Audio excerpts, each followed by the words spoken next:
That's very strange. You know, the younger generation, they've got some very convoluted ideas, and I don't know if it's lack of understanding of life experience and the greater outside world or what, but it's unbelievable. This woman who has a radio show, she also writes a page every now and then in this particular magazine. I was reading her stuff, and she said that she asked this 18-year-old girl what she wanted in life, and she said, you know, the girl who wrote it, she's about 40-ish, nearly, and she sort of said when she was 18, all she wanted was just things just to work out. And this 18-year-old girl sat there and come out with a big list of what she wanted. She wants a husband who's on about 280 grand a year. She's going to be on 240 grand a year. She wants to have a couple of kids but still maintain this high-paid job at the same time. And basically, you know, I think it was almost like have the option to work from home but still make, you know, like $250,000 a year. And then she wanted to live within 15 k's, which is about 9 1/3 miles of the capital CBD. Now, you may have also come across a whole stack of teenage girls that say that they basically deserve nothing but the best. Ha, ha, ha. Here we are over here in the West. If you haven't realised it already, you know, people are getting their butts kicked by China. It's as simple as that. You know, and the gravy train of having a whole stack of money is starting to sort of run out a bit. You know, these, you know, this generation has got everything they wanted, you know, whose parents have never said no to them, you know, are going to finally enter the world and by age 23 realise that some of what some uni students have already realised 2 or 3 years ago, that there ain't no jobs out there anymore. And yet all these little, you know, spoilt teenage girls and all this sort of stuff, you know, I want nothing but the best. I demand this and I demand that. Well, demand away. Because, you know, when you get out in the real world, you start to realise a couple of things. And that is that the West has been living well beyond its means for many years. And, you know, quite simply, even if we weren't living beyond our means, and we didn't rack up any debt, we still can't compete with China. And this whole idea of, you know, I'm going to set standards and everybody else is going to jump to my standards. Well, you know, it just ain't going to happen. And they're going to be rudely awakened when they, you know, realise all that. I just hope they don't go into denial about it, but some of them, you know, seem to have themselves on a bit of a pedestal. And I mean, they may be cute and that, but let's face it, like, you know, with no shortage of cute young women, you know, and a big shortage of money, with only a hatful of rich people, you know what I'm saying? The supply and demand says that what they want ain't necessarily going to be what they get, because it's just sort of, it ain't going to happen. But it's amazing how there's sort of, you know, I've seen parents writing in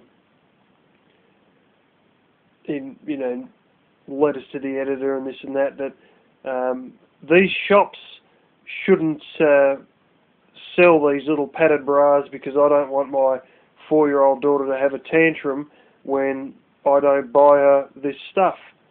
And it's like, hang on, have you ever said no to your kid ever? There's this woman who turned up in the newspaper here. I mean, didn't show it, the article was in the newspaper. And basically her ex-husband was rather wealthy, to put it lightly.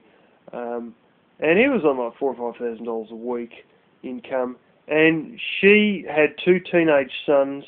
One, I think it was like one 13 or something, or one 15, something like that. And she was getting $1,200 a week in child support, never mind the single-parent pension as well. I don't know if she would be eligible to get a single-parent pension with money like that coming in. But anyway, it basically, she went to court and claimed that $1,200 a week wasn't enough to supply these two teenage boys with. Now, you've got to realise that there's some people over here, they've got two teenage boys, and they're on like, not even $700 a week paying for two teenage boys. And she was on, close to double that, and then she's demanding that she wants $1,800 a week. And the lawyer for the husband turned around and, she said, oh, well, those jeans he's got on there, they cost $300 a pair. And the lawyer for the husband turned around and said, well, you don't need to buy him a new pair of jeans every week. And she sort of looked at him like she's sort of confused, like she's just dumbfounded. Because I don't think she'd ever said no to her sons with anything. Everything they wanted, $300 pair of jeans, the $150 pair of joggers, all that, everything they wanted, they got. And then, like, it's true, she didn't have to buy another pair of jeans every single week, but it just seemed like as though, well, she basically was trying to get every dollar she could. But secondarily to that, I don't think she'd ever said no to her kids. And it is good to sometimes say no to your kids. I mean, you're looking at someone here, well, you're not really, but you know what I look like, but I basically grew up without television, pretty much. I can only remember getting one can of Coke when I was a kid that my parents bought.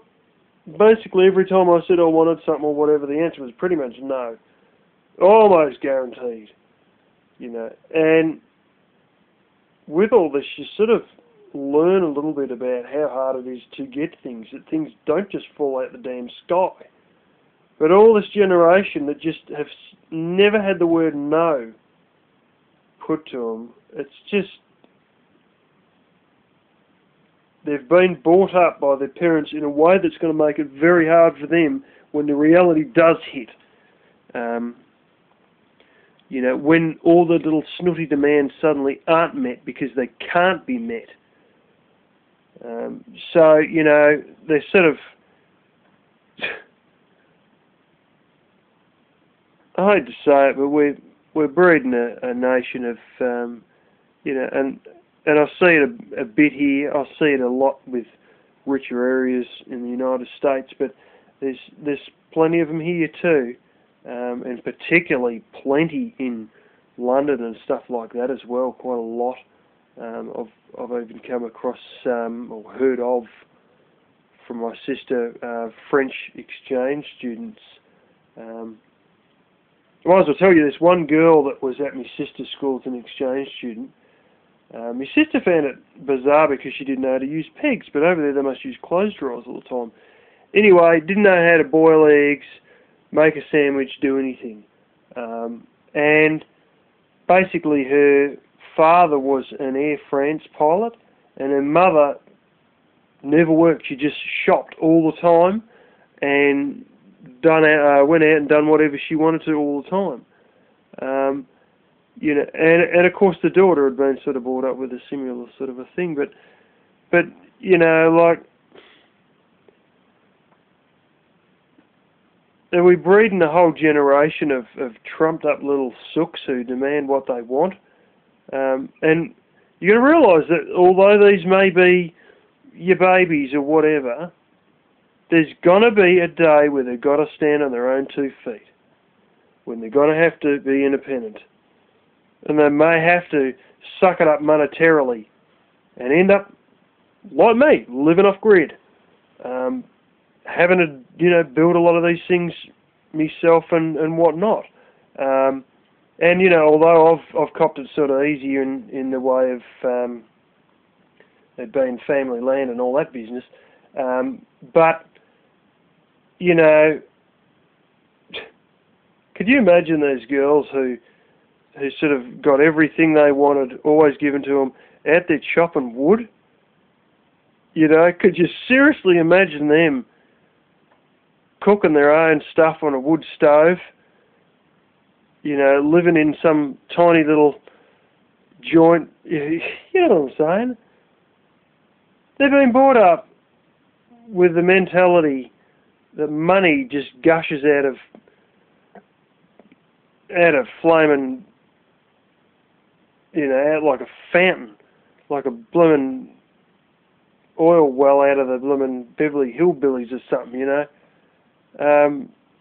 And yet they're gonna grow up in a crippled economy where times are going to start to go really backwards, because they already are going backwards. And, you know, they're sort of going to have a hell of a hard reality that they're going to have to face. And the trouble is that they haven't been brought up to be able to be, you know, easily transferred into a position of hard times, because they've been brought up with everything they wanted. And having not been brought up with everything I wanted, basically getting nothing I wanted, having to do a lot of stuff myself. You know, I can't sort of go borrowing money from my parents because they don't sort of lend money to me. It's as simple as that. So I don't even bother asking. And so, you know, I work it out for myself. And to sort of have, you know, these people that just had everything they wanted, and then have, you know, they're going to have to stand on their own 2 feet one day, and things may be very bad for them, and they may have to live under very limited means. It's going to be a hell of an adjustment. So I think it's better to bring up your kids saying no more often than you say yes, to be able to adjust them to sluggish economies, bad economic positions, and basically have them to live with very little money, so they basically, when they do become independent, they're ready for it. They're not in dreamland still.